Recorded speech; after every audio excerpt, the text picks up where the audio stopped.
Welcome back to a new year of Night Vale.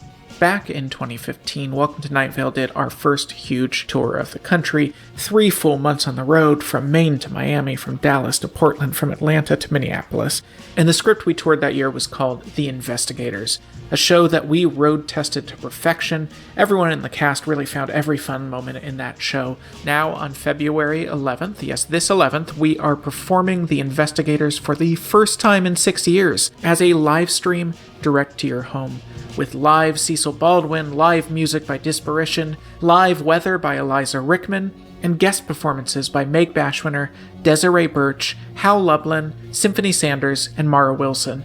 This is going to be a blast. Do not miss it. Just go to welcometonightvale.com and click on live shows.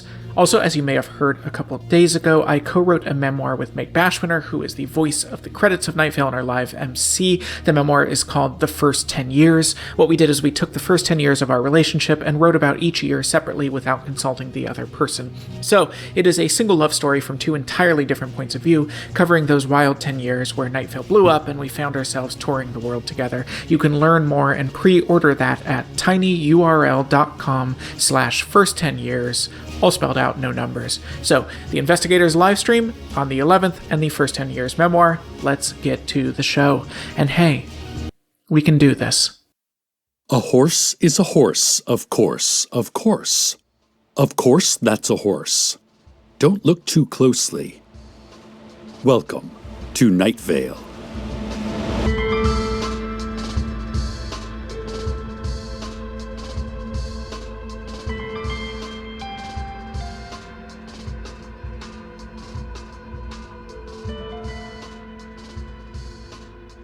The City Council is holding a special hearing on the legalization of and an end to censorship of as well as and in general. This has been a long-standing policy in Night Vale, and many of us thought we would never see a day that the government would even consider loosening these restrictions. But due to the brave stands of activists such as Hannah Gutierrez and Janice Rio, we are now facing the reality that the impossible might become policy. I myself have mixed feelings on this subject. While I don't mind talking in private with close friends about such subjects as or in general, are we really ready as a society to let these topics become public? To drop the fortress of shame that we have built around them and act as though there were nothing wrong with saying to a friend. Listeners, I am not sure. I am just not sure. In any case, we will be keeping a close eye on the City Council throughout the day, and we will report on the hearings as they proceed. But before all that, though, let's have some stock tips. Now, there are 3 ways to get rich. The first is generational wealth. That's when your relatives give you money and then you pretend you earned it, and get angry and defensive when anyone points out that no, you didn't. This is the most common way to get money, and anyone you meet who is rich probably at least got some money from their relatives, even though they will loudly and angrily tell you that they didn't, until you have to ask them to leave the party. The second is crime. Crime is a great way to get money, because a lot of people have too much money, and you don't have enough. Even a child can see the way to balance that equation. And you aren't a child, are you? Are you?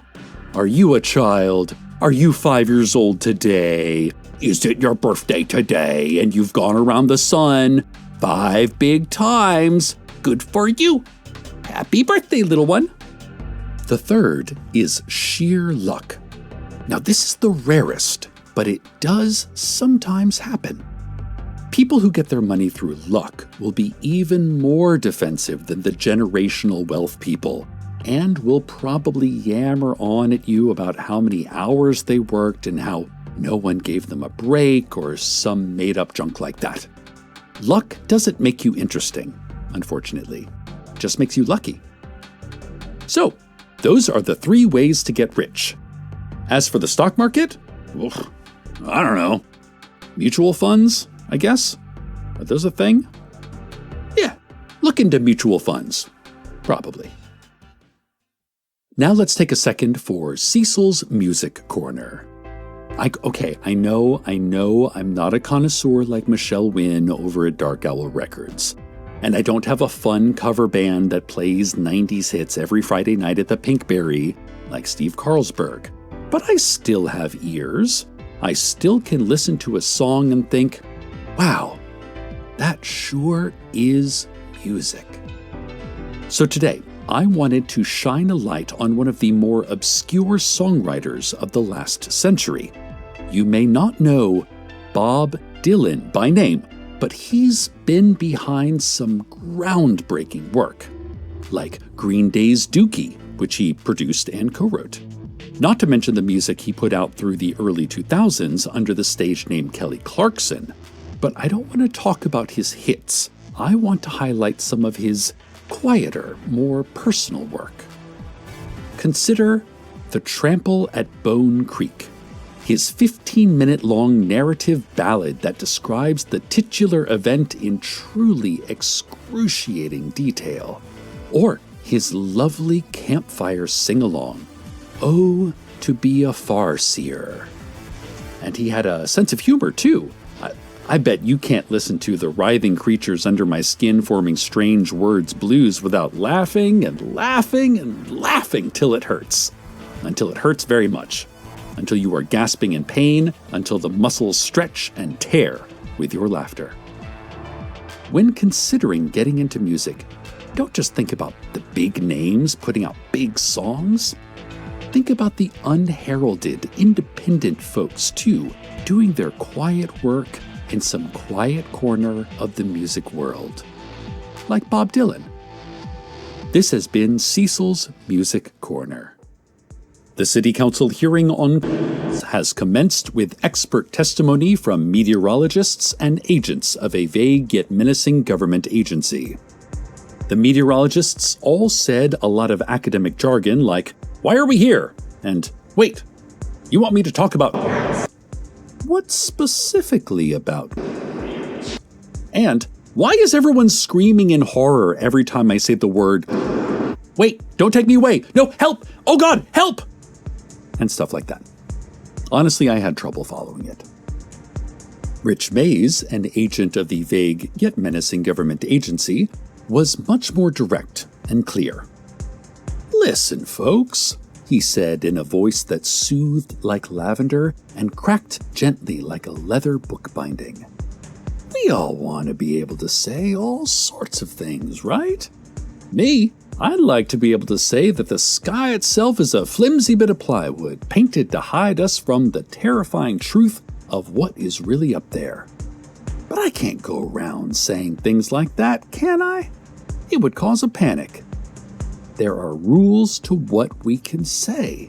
Sensible rules for a sensible society. Now, I'm no professor." And here, Rich chuckled, and the city council chuckled too from its many-throated body. Horrifying sound. "But it seems to me that anyone who talks about this subject should be thrown in prison forever.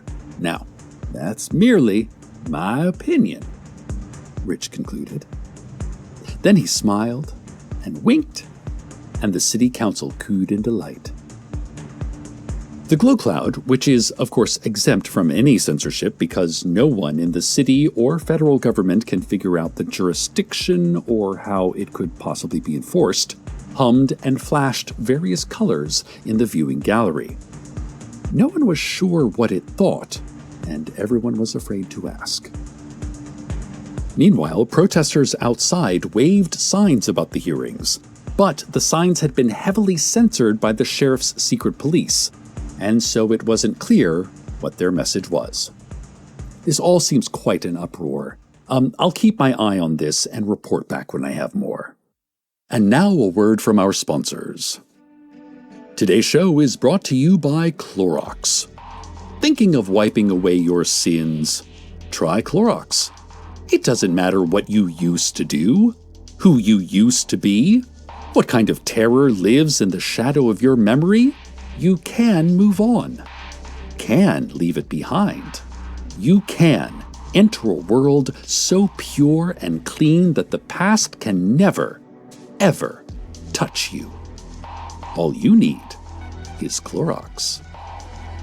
That small, still voice in the middle of the night, letting you know that you remain who you always were, that you will have always done what you always did. Well, that voice can finally be drowned out with gallons and gallons of Clorox, dumped on the walls, wiped on the floors, and poured on every single surface until it's spotless.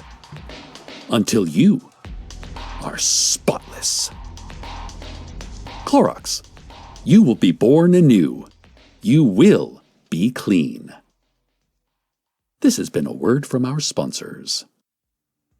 The City Council hearing on an end to the censorship of and related material has devolved into shouting, as protesters have burst into the room, crying out slogans that contain so much forbidden material, it is impossible for me to repeat them here or play my listeners a recording. The City Council is calling for order, and the bats that live in the council chambers are just flying around in a frantic swarm. We all knew that the question of was going to be a touchy one, but we were not prepared for just how controversial this day has gotten. There's a bit of a though, pun intended. I think we may be reaching the end of the hearing. I can't imagine that it could go on much longer than this. And now, Night Vale Community Radio is proud to present the first ever audio crossword. So please create a crossword pattern using whatever materials are around you, be it ketchup on your kitchen table or twigs and leaves on the dirt floor of your rudimentary wilderness shelter. The pattern should look a little like how this sounds.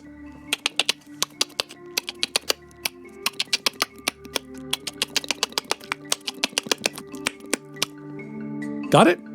Great. One down is the hat that Henry wore.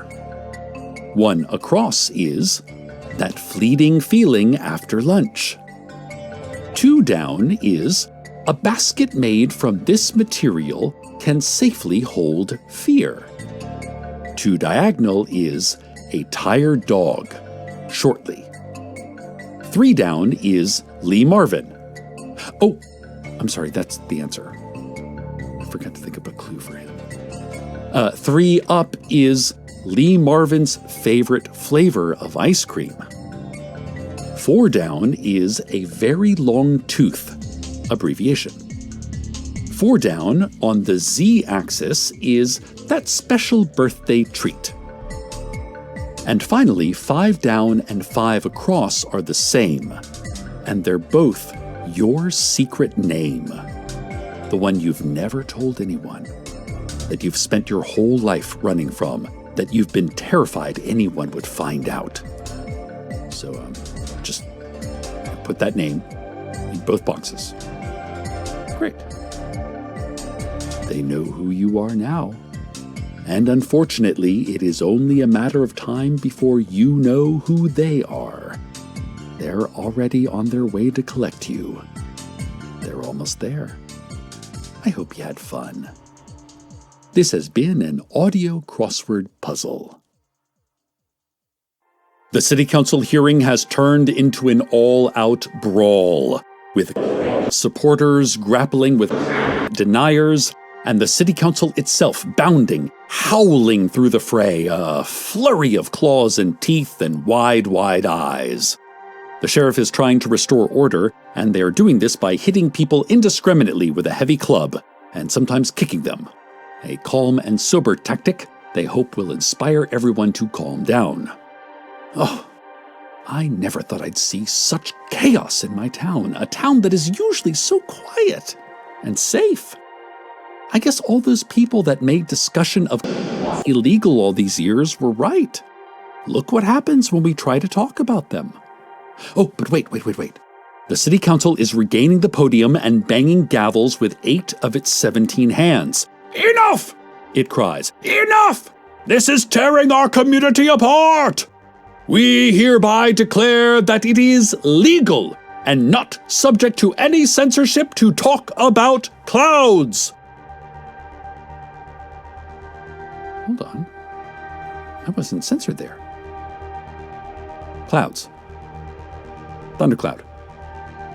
Cumulus. Stratosphere. My God. This is a freedom like I've never known. Why, what better time than this to talk about the weather?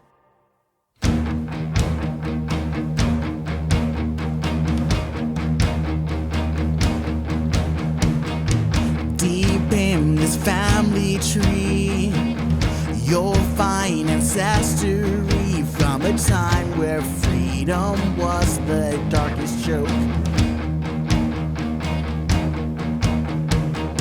Wear scars upon our backs from every whip that cracks. Show no matter what, our spirits never broke.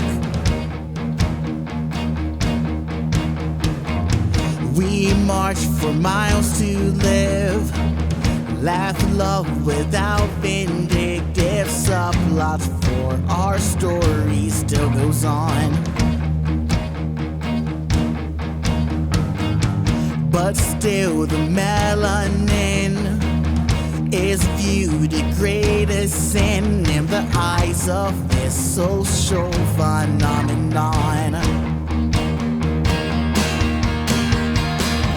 Whatever happened to Jim Crow? I'm right before your eyes. Everything you claim to love, condemned and victimized. When it's all said and done, you'll lay my head down in Uncle Tom's cabin when I'm dead. Well read with etiquette will just cause you more shit as they try to hold you down this pigeonhole. No matter how you dress, they'll still be less impressed and just blame it on the culture that you stole. Or lack of culture found from how you walk to the sound waves flowing out your mouth, you'll always lose. The tragic irony of false identity when neither side is the one you wanna choose. Whatever happened to Jim Crow? I'm right before your eyes. Everything you claim to love, condemned and victimized. When it's all said and done, you'll lay my head down in Uncle Tom's cabin when I'm dead.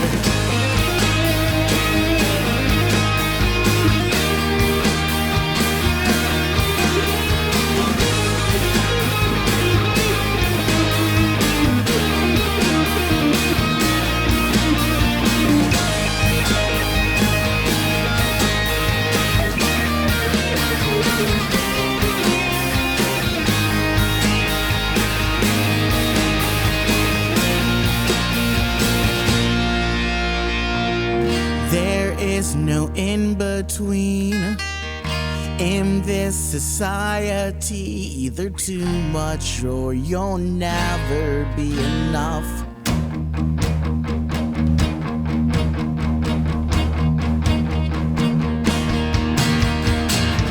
Whatever happened to Jim Crow?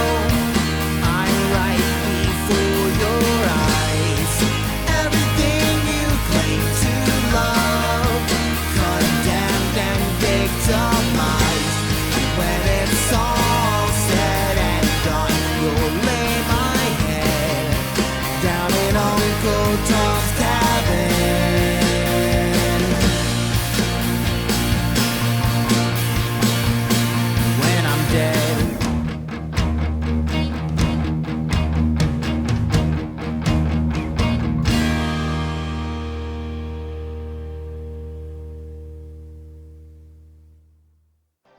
As a child, whenever that was, time back then being more of a place than a process, more a shady grove to linger in than a road to anywhere at all. As a child, I used to sit on my back and look at the clouds, the shapes they would make, and the stories I could tell with those shapes, and the thought of what it would be like to ride the clouds as though they were great ships in the sky, the puffs and curves like the decks and balustrades from which I could adventure the world. Life was a thrilling narrative then, as it is for every child. Until the plot got away from me, until it dissipated into the unsatisfying experimental character study we all end up as. The day my mother left my sister and I on our own, the clouds were perfect, fluffy things. I wanted them to be gray and foreboding, but they were delightful. And I was angry that they were delightful. I was furious that any part of the world would be happy on a day so painful. The day my mother returned, years later, when my sister and I were adults, the clouds then were gray and low. But they did not seem angry to me. They felt like how I felt. Flat and sad and far away from myself. When my Carlos first came to town, a stranger, a scientist, an interloper, the clouds were mostly absent. The blue of the sky seared, it cast unearthly light on our earthly town, but still they lingered at the margins of the sky, bustled by the horizon, waiting for their turn to cross our stage. And when my Carlos met me at the Arby's, and we kissed under the lights above the Arby's, oh, there were clouds then too. And the lights shone through them in delightful ways, hiding behind, and then casting rays through, and then bursting out from behind as the wind escorted the clouds across the sky.